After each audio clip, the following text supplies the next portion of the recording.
Hey, this is Ralph, and in this video, I want to work with you as we experiment with different features in Excel 365.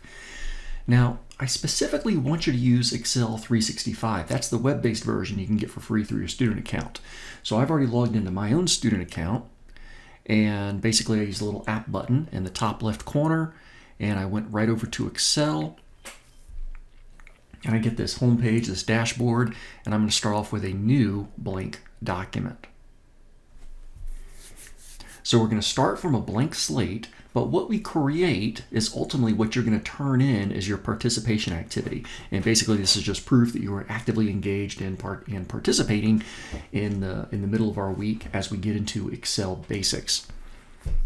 So before I get too much further, I do want to make sure that I've got this file saved. Well, it's online, so it's going to save automatically regularly, but let me go ahead and give it a file name that's really clear. So I'll just go ahead and click right up here where it says Book 6 saved. Yours might say Book 1. I use the default file name a lot.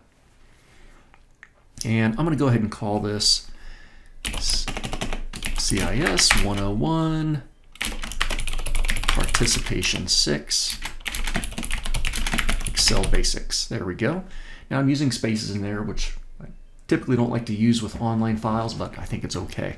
And this is just going to save into my default folder, which is right into my Documents folder online, which is my OneDrive account with my Ralph.Phillips account, which is my student account, similar to your student account. All right, feeling pretty good about that. Now, of course, what's nice about these web-based applications is that they are going to be saving constantly on the back end. Now, I don't know Office 365 as well compared to, let's say, Office 2019. So for instance, Excel 2019 is the version of the program that we can install on our computers.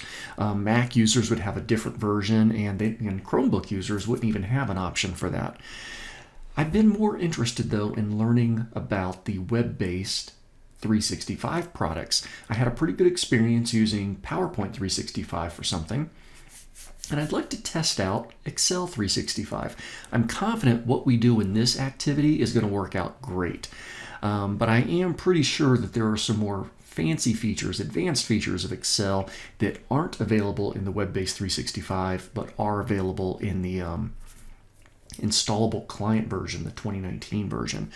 So for those students that are going to move on and take CIS 131 software applications, you're going to need Excel Office 2019 that you install on your computer.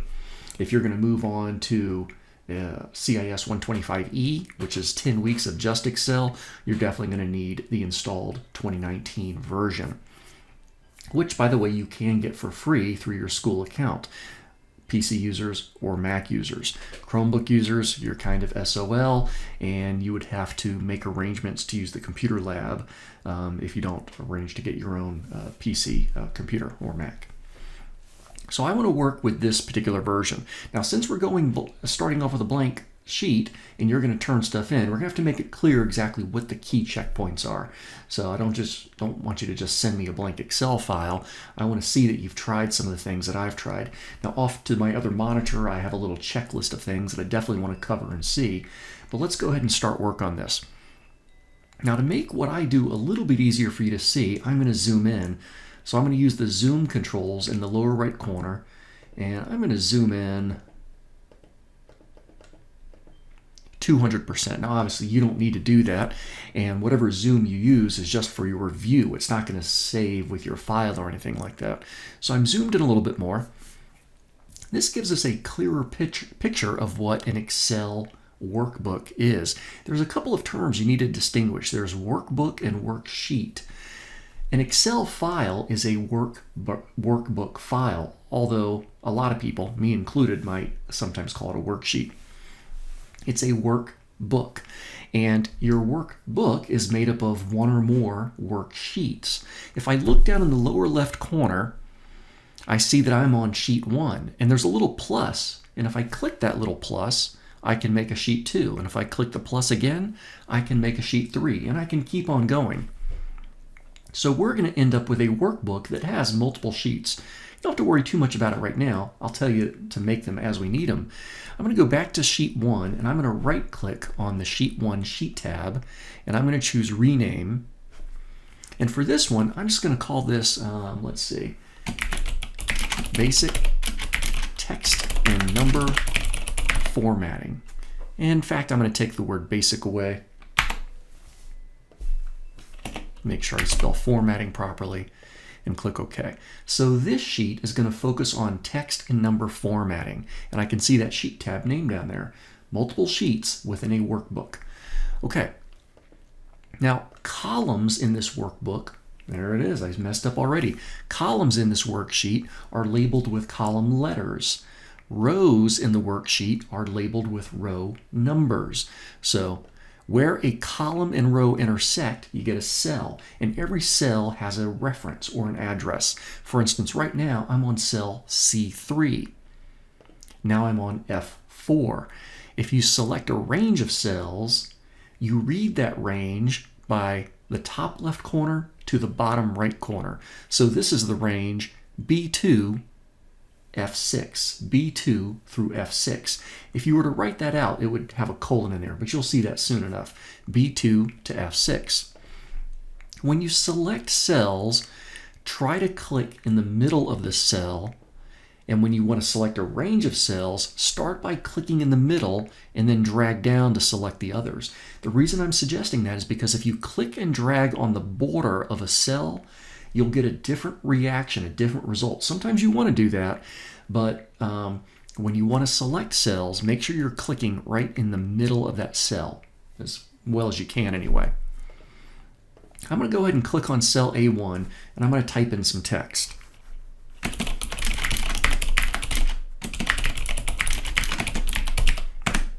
There we go. And I'd like you to do the same, by the way. You're going to end up with a workbook, a series of worksheets that look very close to mine. They don't have to look perfect. They don't have to look exactly like mine. I just want to see that you're keeping up. If we were doing this in a face-to-face class, everybody would be at their computers and kind of doing the same thing. So text and number formatting in Excel. I've entered some text in cell A1, but clearly that text is spilling out into other cells. It doesn't fit in cell A1. So I'm going to select A1 through H1, and then on my ribbon, I'm on the home ribbon by the way, I'm going to choose merge, which is going to merge and center. There's actually a little drop-down menu right there. Merge and center is going to be the default, but I could also just merge across without changing the alignment. Just merge cells or unmerge cells if I need to. But I'm going to choose merge and center. And there we go. So basically, cell B1 and C1 and those others no longer exist. Cell A1 is just really big. Cell A1 is merged across and taking over and becoming one big cell as opposed to a handful of smaller cells. Now let's go ahead and get started. I'm just going to go ahead and pick on cell A2 over there. And let's see, I'm going to zoom in even more, because I want you to see what happens here. In cell A2, I'm going to write the word text. Now it's trying to autofill for me, and I don't want it to do that. So once I see it doing that, I can just press the backspace key on my keyboard, and now I'm going to press enter. And I see I've got the word text in there, and my cell marker has moved down to cell A3. So now I'm going to go ahead and type in the number 45 and press enter. I want you to notice something. By default, text is aligned to the left side of a cell, but a number, by default, is aligned to the right side of a cell. That's going to come into play in a minute. So text and numbers. All right, that makes sense. But we can also put formulas in cells. Equals 45 times 2. So I'm writing a formula by entering an equal sign and then typing a number and then what Excel calls the multiplication symbol, which is the asterisk, and then number 2, 45 times 2. And when I press enter, this cell is going to contain the result of that formula. 90. That makes sense. Now, if I didn't want to write it like this, if I didn't want to write the number 45, I could have put a cell reference in there. For instance, the number 45 is in my cell A3. I could have typed A3 times 2. And when I press enter, I get the number 90. The nice thing about using a cell reference is I can change 45 to 50, and when I press enter, my product down here is 100. Pretty cool. So this is an easy way that we can make a formula that gets updated if our source content changes. So text and numbers. Now I'm going to go back to this text.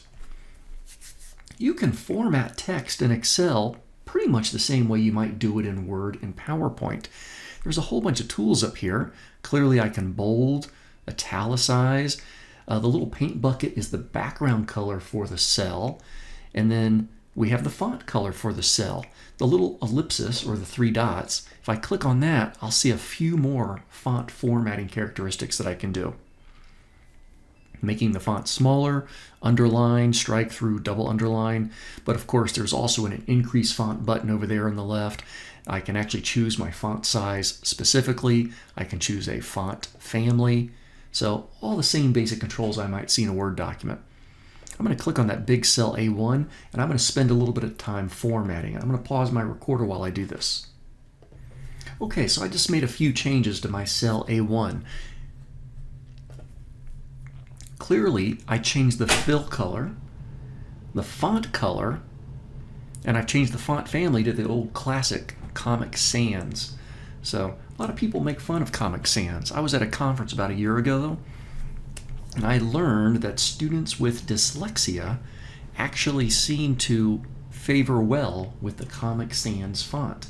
And the person explained to me why. It had something to do with the way the characters are shaped and stuff like that. So yeah, I thought that was pretty interesting, and it obviously changed my attitude on the old Comic Sans font. I wouldn't use it for a lot of text, but for a headline, it's perfectly fine. And so I made my font quite a bit bigger too. Now I'm going to make row 1 taller, and I'm going to do that by putting my cursor right in between the 1 and the 2 row numbers, and I get that little double arrow.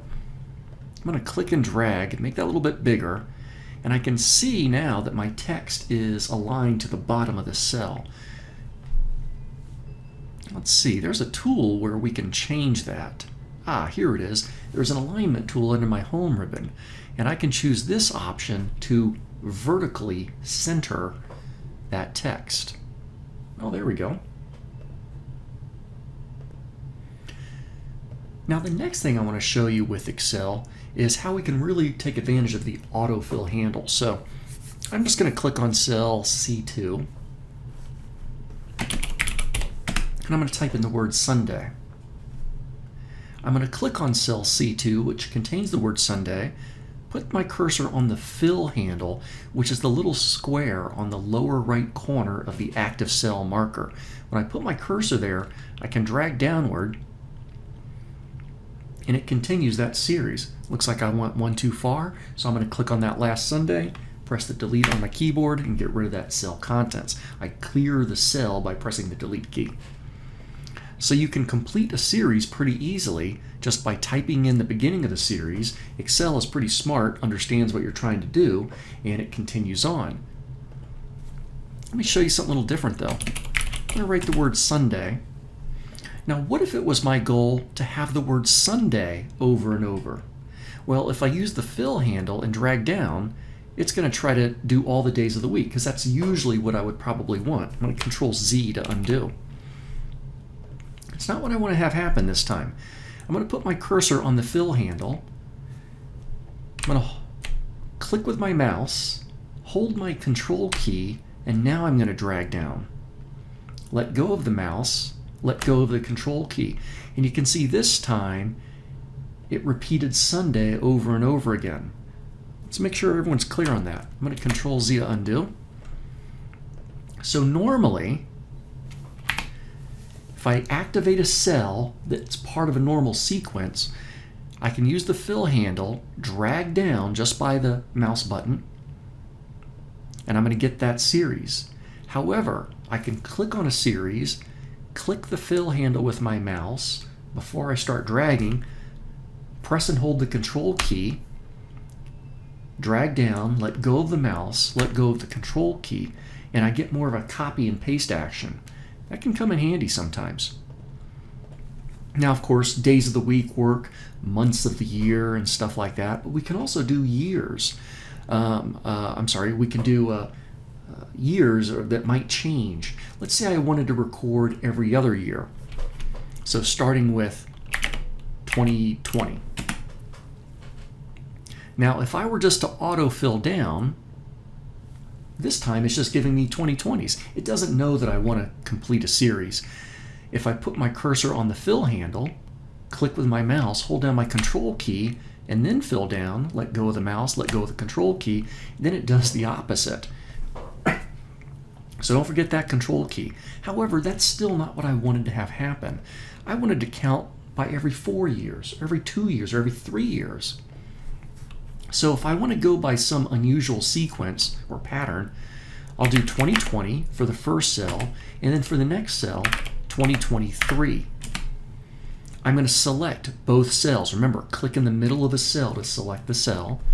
Then I go to the fill handle, drag down, and it's going to count by every 3 years. So sometimes I need to let Excel know what my pattern is going to be so that it can figure out exactly what I want to do. Now, of course, we could confuse Excel this way as well. I could have done 2020, 2023, and then 2021. This is definitely going to confuse it because I go up by 3 and then down by 2. Let's see what happens. I'm going to select all 3 cells and I'm going to autofill down.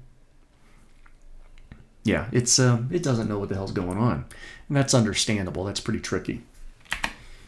So we can clearly work with this. Now, of course, these years are numbers. I know they're numbers because they look like numbers for one, but I definitely know they're numbers because they are aligned to the right side of the cell, and we know that's what numbers do. They align to the right, whereas text, by default, aligns to the left. Okay, one more thing on here. Let's deal with some dates. I'm going to put down today's date, which is February 2nd of 21. I'm going to press enter. Now it's hard to tell, but if I make column G wider, we're going to see that that date is aligned to the right side of the cell, which is a telltale sign that that date is really a number in disguise. So dates in Excel are numbers. 1-1-1900 is a date, but it's also a special date for Excel. If we could convert these dates into numbers, we would learn something. For instance, if I select these cells and I go up to my home ribbon and I click on this little drop down where I see the $sign, actually, never mind, I can click on this drop down where I see date and I can just choose number.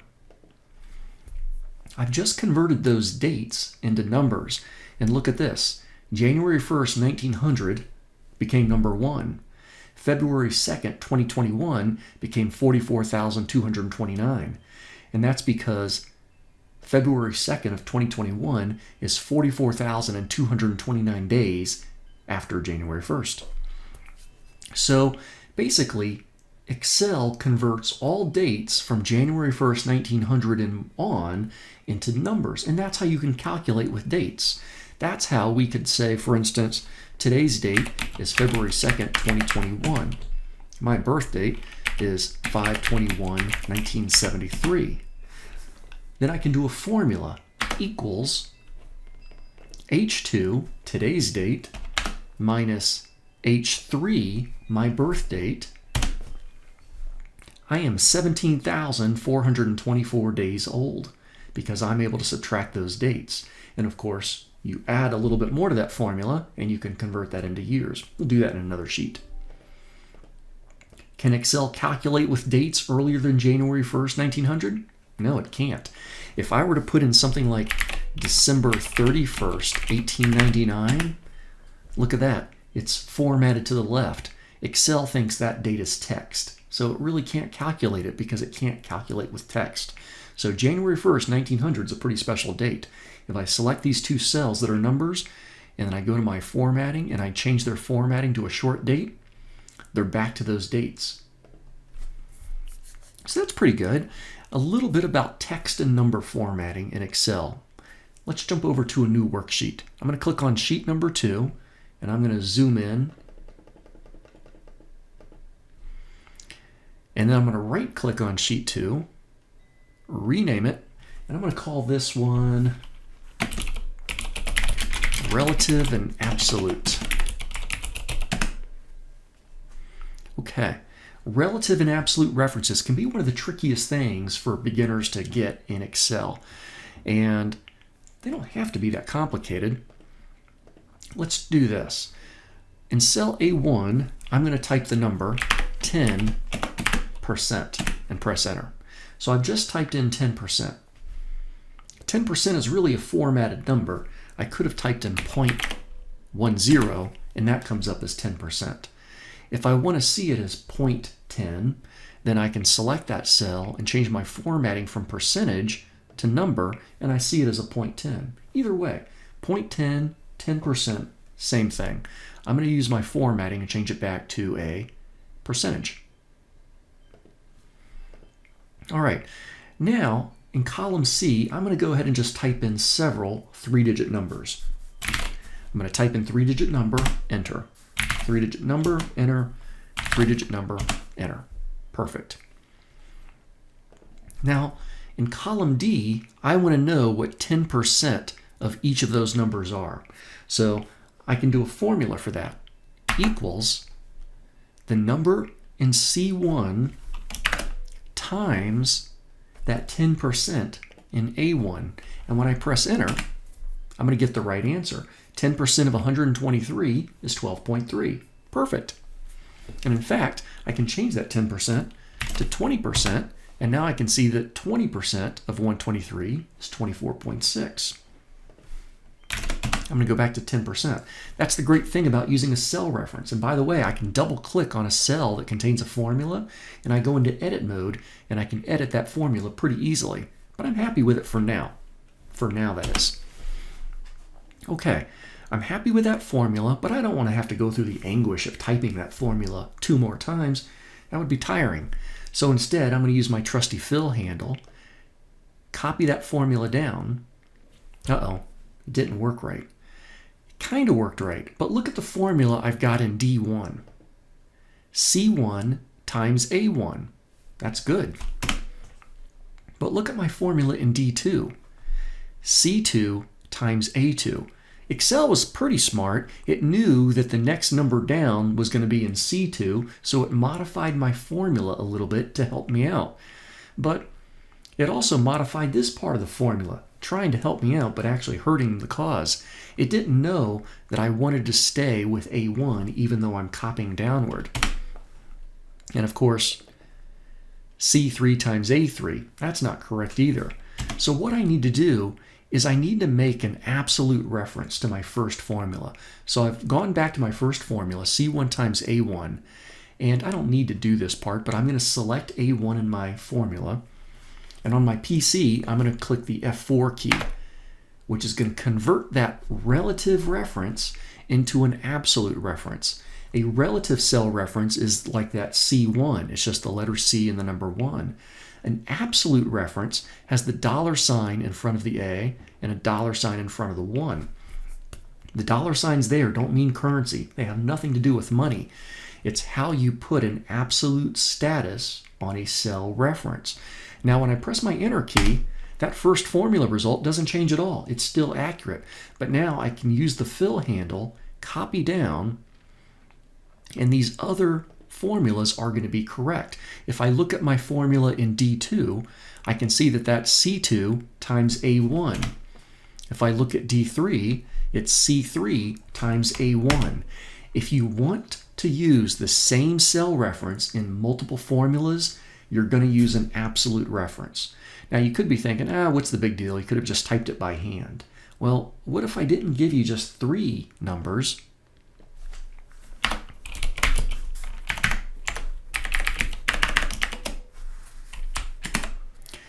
What if I gave you 15 numbers? Are you going to type out that formula 15 times? Are you going to fix that 15 times?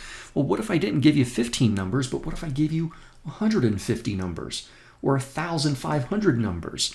Well, The nice thing about doing a formula once the proper way is then you can use that fill handle to just drag it down and get the correct calculation for all of the other rows. It doesn't matter if there's 15, 150, or 15,000. Much better to write the formula once properly so that you can copy it or autofill it all the way down as many times as you need to. I want you to use that feature. I want you to use it a lot because it's going to be much more efficient. If you ever catch yourself doing the same thing in Excel multiple times, then check with me. Excel has been around for a long time, easily over almost 40 years probably. Whatever you're doing in Excel, other people have done it. And they've done it so many times that they've programmed in ways to make it as efficient as possible. So if what you're doing doesn't seem efficient, check with me. There's probably some little trick that I haven't shown you yet in order to make that a lot easier. So that's relative versus absolute references. However, it can get a little bit more complicated. So let's take a minute and try something that's even trickier with relative and absolute references. Off to the side, over here, I'm going to create a multiplication table. So, and it's not going to be a very big one, but I'm going to start in G2. I'm going to type a number 1. I'm going to click on that cell and autofill down a little bit. Oh, it only gave me 1 over and over again. So I'm going to use click, hold down my control key, come on, and I'll go to 7. Perfect. And then in cell H1, I'm going to do kind of the same thing. I'll type a number 1, I'll do a number 2 that time. I'm going to select both of those cells and I'm going to fill to the right until I get to 7. I'm going to go ahead and do a little bit of resizing here. I'm going to select columns G through N. And notice I'm selecting by clicking on the column letters and dragging over. And then if I click and drag anywhere in between these two column letters, any two columns, I can resize all of them equally. And similarly, I'm going to select rows 1 through 8 using the row numbers, and then I will click and drag, and I'm going to make those cells just a little bit bigger. So now I've got a nice little times table here. I've selected all of these cells in question, G1 through N8, and I am going to center them horizontally and center them vertically. While these cells are selected, I'm also going to go to my little border control over here on the still in the home ribbon, and I'm going to apply all borders. All right, feeling pretty good about that. Now I want to start to do the math. Now I'm going to complete this multiplication table, and I want you to do the same thing. However, I don't want to have to write this formula multiple times. Now, I'm actually going to write it twice because I want to illustrate a point. But in reality, you should only have to write it once. And then you'll be able to copy or autofill down and then autofill across, and you'll be able to complete the multiplication table. Now, let me do one more bit of formatting. I'm going to select G1 through N1, hold down my control key, and select G2 through G8. I can let go of the control key now. And I'm going to change the fill color just so it stands out a little bit more for those rows. Okay, well, I'm going to start off easy here, and I'm going to work in cell H2, which is going to be 1 times 1. So I'm going to type in the formula equals H1 times G2. Okay, enter. Perfect. 1 times 1 is 1. I can handle that. Now I'm going to jump down to J4, which is going to be equal to J1 times G4. Notice I'm getting the cell references. J1 contains the number 3 for that horizontal part of my times table.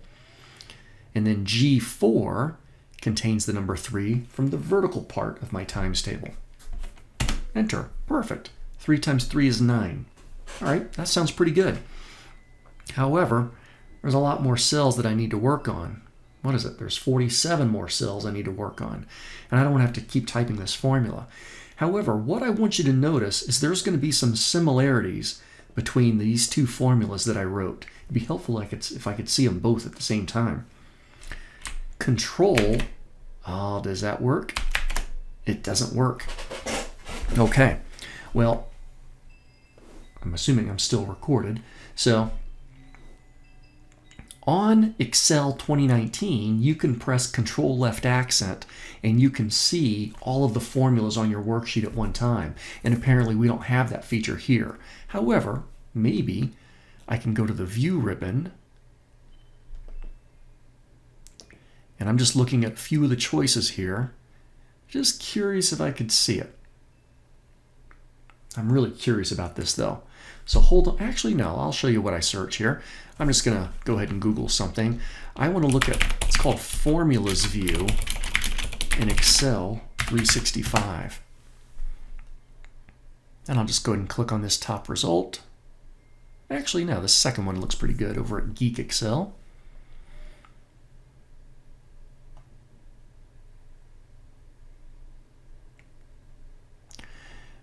Design tab, show formulas. Okay, sounds pretty good. Let's give that a try. Oh, do I not have a design ribbon?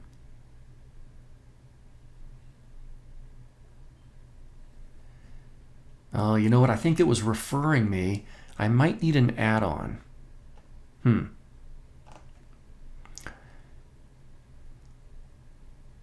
Well, it's using CooTools, which is not free, by the way. I've used it before for something. It's actually kind of neat, but it adds a bunch of new features and functions, or different, I shouldn't say new, different features and functions to Excel. So that's probably not going to be very good. Let me try the official Microsoft site here.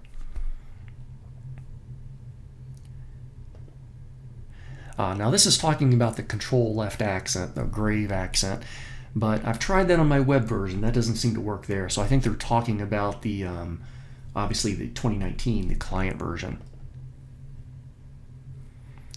Home format cells. Okay, I don't think I'm going to find it here. Certainly not in any quick time. So that's okay. We'll just have to do it this way. Let me double click on this formula and I can see that it's H1, G2. H1, G2. This formula is J1, G4. So what's the same between these two formulas? Well, the 1 is the same and the G is the same. Both of them have the 1 in the first cell reference and the G in the second cell reference. 1 and G. That lets me know that the 1 and the G should be absolute references because it's the same cell part, not cell reference, but the same cell part used in multiple formulas. Which means I'm going to put my cursor right there on the H1 in that formula reference, and I'm going to press my F4 key. Once, nope, twice. Perfect. So notice that the H doesn't have a $sign. The H is relative. The 1 is absolute. I'm going to go to the G2 and press my F4 key once, nope. Twice, nope, that doesn't do it either. Third time's a charm, there we go. The G is absolute and the 2 is relative. That's what I want it to be. This is called a mixed reference. It's partially relative and it's partially absolute. And it's essential here because this formula, if I did a completely absolute reference, it wouldn't have worked. I'm going to press enter, and of course that doesn't change the result of that 1 times 1 formula. But now, if I go to my fill handle for that working formula and I drag down, I'm going to get the correct answer for all of these. And then if I have all of these selected and I fill over to the right, it's going to complete that multiplication table. And if I double click on any of these formulas to look at it, I'm going to see that they all have the absolute row of 1 for the first part of the formula and the absolute column of G for that second part of the formula. Now, we didn't have to do 2 formulas to figure that out. It just made it easier to visualize. If you can look at 2 different formulas and see what they have in common, that's going to help confirm what needs to be an absolute reference and what can stay relative. So that's a mixed reference. Now, we're definitely not done with this. However, we've got a couple of things on this worksheet. We've got our text and number formatting. I'm pretty happy with that. Now, what I would expect to see on yours is just some experiments with text and numbers. And you can have exactly what I have here. Have the days of the week, have some years counting out, and tell me what your age is in days. And you'll know that if you just take one date minus another date. And if you don't want to tell me your age in days, you can lie. You can put it in my dates. Okay? And then make sure you have a merged cell that's got some text and some background colors, font colors, and that's pretty good. That's going to give me the understanding that you can do some basic cell formatting. Now, you've got this other worksheet of relative and absolute references. Here's what I would expect to see on here. On here, let me go ahead and delete some of this stuff. I would expect that you have an example of cell A1 containing a percent. Cells C1 through C3 containing several different numbers that you've typed in. They don't have to be the same as mine. But what I'm really looking for is D1 through D3 containing formulas that use an absolute reference. On that same sheet off to the side, I want to see a multiplication table over there. So make sure you've got a multiplication table, at least as big as this one. I did 7 by 7. You can go more if you would like to, but what I'm looking for there is that you've got a working formula that can easily be filled. Here's how I can test it out easily. When you send me your file and I open it up, all I'm going to do is click on one of these intersections, use the fill handle, drag down and drag over. And if I see the numbers get messed up, then I know your formula wasn't correct. If I see that if the times table looks good, I'll know that your formulas look good just by looking at it. So, or just by copying that formula down. I'm going to go ahead and stop this video here so we can take a break, and I'm going to pick this up. There's a couple more things I want to do with some conditional formatting, and I'd also want to do some basic charts so we know how to do that kind of stuff. And I also want to get into some basic formulas, basic functions. Nothing too fancy, but we want to make sure we give that our attention. So we'll pick this up in the next video.